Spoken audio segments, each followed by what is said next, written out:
Okay, this is my review of cabin C132 on P&O Aurora standard balcony cabin. First of all, letterbox at the front where they put in your Daily Horizon magazine and any other stuff, and this is where you find your key card at the start of your tour. Key in the door like that. You've got your lock for your door, and you've got your make my room up card here, so I'll just show you how it works. It's easier. You just stick it in the slot there, and then your steward knows to make a room up the next day or do not disturb. Pretty self-explanatory.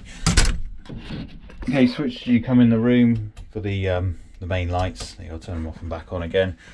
Alright, it's going straight in to see the bathroom. Well, actually, we'll just quickly look at the air conditioning first. Pretty self-explanatory. Warm, cold. I find you got to be quite cooler on this. I mean, this is on like about the third setting from the bottom, and it's just about warm enough for me. I'm dead gone any warm, but it is in the middle of summer, so yeah, use that at your own discretion. Right, into the bathroom. Light switch here on the outside, and we've got yeah, mirror there. Sorry about the reflection in the mirror. I'll try and keep that to a minimum. Sink, everything all works fine. The pressure in the sink is actually really good on this ship. I was on the Iona a few months ago, and one thing I found that the pressure out of the sink was really not that good. It was just basically a trickle, like basically like that at the best. Unfortunately, plenty of storage here in the cupboards, and even got your sockets for an electric shaver. Basically the same on the other side in this mirror here. So I'll show you the little shower cubicle bath thing. I wouldn't call it completely a bath because trust me, it is smaller than it looks there. A normal sized person or a large sized person like myself will not be able to lay in there, stretch out. It's good for what it is. Shower, again, it's just like any other shower. Pressure fine. It's one of those ones where you turn the tap on and you have to lift the plug up here to change over to shower mode. Soap, shower gel, bath shower gel and shampoo, again, they get topped up as and when needed. If you run out, your steward will top them up, so we've not had to worry about running out on them. Do get your little washing line here that retracts out. You see I've got my swimming trunks on there, and they yeah, it retracts out so you can sort of hang your wet swimming costume shower curtain here. Nice non-slip floor on it. Toilet, don't worry, I'm not going to show you inside the toilet because it's a toilet. We've all seen a toilet before, hopefully.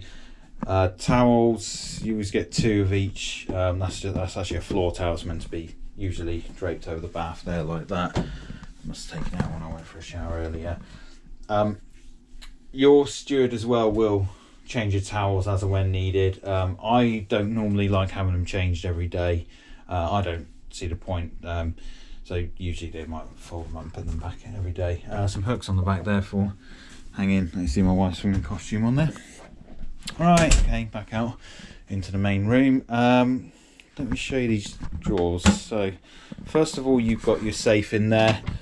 Standard safe like you get in hotels, you know, put in your PIN number, push hash to lock up.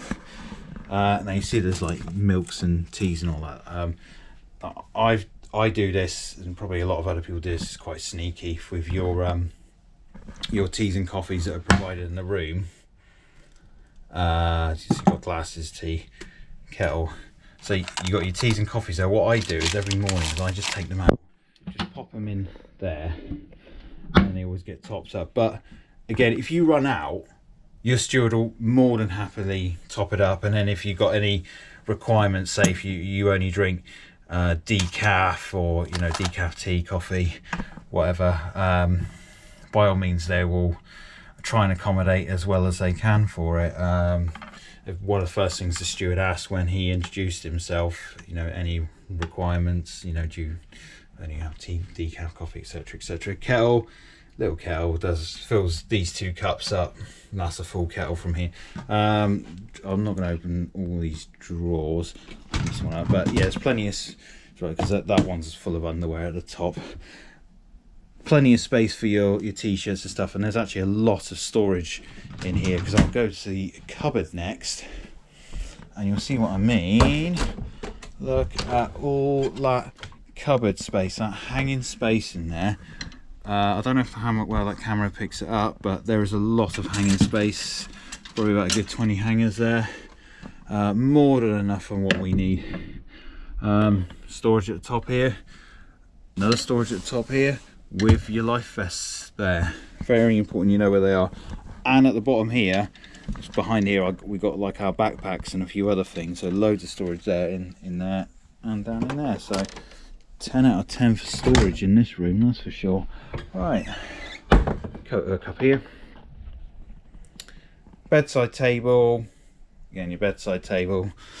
Not much else to explain. Now there's no sockets next to the bed on this ship. This is quite an old ship, built in 2000, so it's not going to be as well equipped with technology like the newer ones like Iona or Arvia. Nice bit of artwork there behind the bed. Simple, you know, lights on off. The bed setup, if it's in the incorrect setup, so it can change from a double to a twin as needed.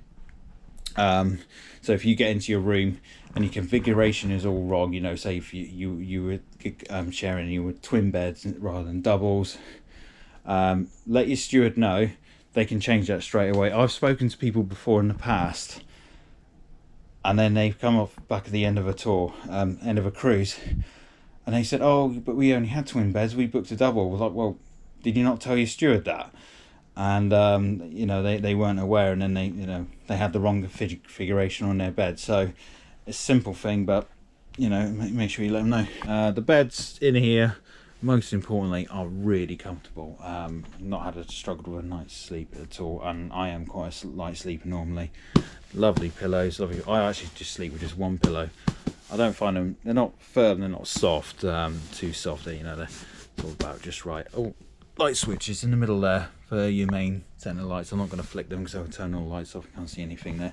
The bear, if you're asking or wondering, the Aurora bear, that's not complimentary. My wife bought that on our boarding day. She has a thing for bears.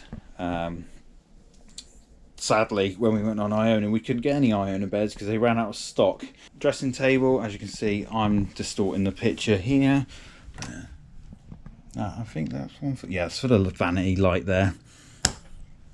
Yeah, nice big dresser if you need it. 3 UK plug sockets in this room.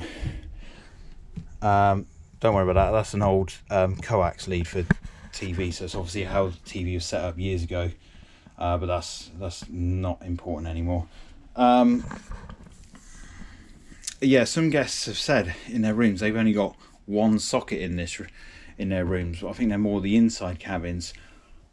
I don't know. We got 3. That's more than enough for us. To be fair, we can cope with just 1 or 2. But if you need other ones for things, I did find the other day something a bit peculiar. Look under here. Look there. There's a US socket. If anyone knows why that's there, I know the Aurora does sail all over the world. She does do American tours. If anyone knows that why it's there, please let me know. It was quite intriguing, that. Nice little sofa there with a table there. Another dresser on this side. With your telephone there, and there is a list of telephone numbers there they give you. It's all well explained. It's very simple. You know, if your reception is 0, and an emergency, it's always 999, same as the emergency phones in Britain. There is a hairdryer in the drawer here next to the fridge, and these drawers have plenty of storage, what we use to put in our snacks in. Shelving, there you go, you can see a wine bottle there for comparison on size, so more than enough space put there with the bars in front so nothing slips out. Fridge down here. Okay, fridge, nice chilled fridge. I don't know why I left a beer glass in there, I just have. Again, enough room in there for plenty of drinks to keep them nice and cool, so Yeah, I just picked up some cans of beer yesterday when I was in Hamburg. And yeah, a bottle of gin. You are allowed 1 litre of spirits, or a 1 litre bottle per adult boarding the ship. So we bought a bottle of gin, bought a bottle of wine. That wine hasn't even been opened. It probably won't get open, so I'll just take that home with me. Nice big thick curtains. I'm not too sure about everyone else, but I can be a bit of a light sleeper, and I do like to have nice dark curtains at night, especially in the summertime where it's still light, 9-10 o'clock. I suppose if you're doing like Norway, it's going to be light until about midnight in the middle of the summer, and the rest. Yeah, we did Norwegian fjords back in May. It was dark at about midnight, and it was daylight again at 3. Real heavy lever to open the door, but that keeps it nice and sealed. So I'm going to go out here, but I'm not going to go for too long because the sound might cut out because of the wind. So let's have a look out here then. Balcony chairs, nice little balcony, not as big as some other ships, but I think it serves its purpose well. It does look like a little bit of a port peephole style one where it's all cut in, but again, I like to sit out here first thing in the morning. Yeah, let's have a quick look outside there. See that nice little weight coming off the ship. I like to sit out here. I'm going to go back inside in the morning with a nice cup of tea, just sort of watch the world go by, really. I'll quickly show you the Horizon magazine, anyone that's not aware who's not been on P&O.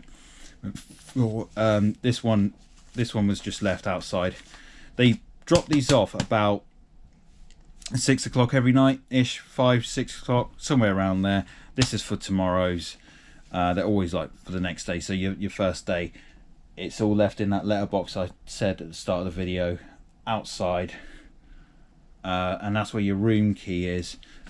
This is our disembarkation instructions, because it's 2 more nights left, so they just give you instructions basically where you disembark the ship at the end of the cruise. So I'll have refill that later. I don't know what's in that one. I'll open that up afterwards. I won't open that now in case anything private has been written in there. Right, Horizon, you get these every day on every ship, and it just shows you where we're going. See, look, tomorrow we are going to Bruges, but we go to the port of Zeebrugge, which is just slightly out the coast there. And then we make our own way to Bruges, like shuttle bus. They do provide a shuttle bus, but at a cost, I believe. We have tried to find out how much. In Hamburg it cost us £5 each way on the shuttle bus that they provide, so we will probably go make our own way. We'll use some local transport. Yeah, welcome to Zeebrugge. Arrival 8:30 AM. Of course, that's approximate. You've got to allow time for any delays they encounter. All on board 5:30 PM. They are quite strict on their boarding times. That's actually quite a long time we get in there, to be fair. So we have a lovely day, beautiful city of Bruges, and just some highlights of some entertainment that's happening tomorrow. Just warnings: the ship's clocks will go back to British time on Tuesday morning. Tuesday will be the last day of our tour. That's the day we ride back to Southampton. The first day of the tour, it went forwards 1 hour. You know, little things like sunrise, sunset, you know, estimated weather. Let's have a look inside. I'm not going to read out everything in there. It's just like entertainment on day. Even at a port day, they do provide entertainment on the ship. There's stuff to do if people don't want to go off on the port. It's, you know, you're not forced off the boat. I'm on several Facebook groups for P&O cruises, and there's people who've not been on cruises before who don't know, and some people ask questions like, oh, you know, do you have to get off every port? No, you don't. You can stay on board and do whatever you want. For a ship that's 23 years old, everything is still in good condition. I find I know certain things have been renovated in the room. I know it's been recarpeted since. I think it was 2014 was her last refit, and I know she's due for a refit in the next 2 years apparently. I'll just show you up close, like things like on the table you can see a bit of wear and tear. There's nothing wrong with it, there's no damage or anything sticking out, it's just signs of wear. To me, I think it just adds to the whole character of the ship. Again, nothing feels really dated or out of place. Other ships are far more modern looking, but I do like this. It feels like very cozy, very homely. The only thing I thought was a bit out of date was the colour of the bathroom. I don't know how well that comes up on the camera. It's very sort of peachy. Yeah, it's out of date, but again, it's clean. Everything works in it. Nothing's broken. It all works to function. So it's, yeah, it's fine. It's not something that's going to be a deal breaker on the holiday. Okay, I'll wrap that up there. I think I've waffled on enough. So anyway, I hope you enjoyed this. Any other questions you might have about the room, please feel free to leave comments, because I'm sure I've left stuff out. But yeah, just leave it in the comments and I will try and get you an answer as and when I can. Anyway, again, thanks for watching. Goodbye.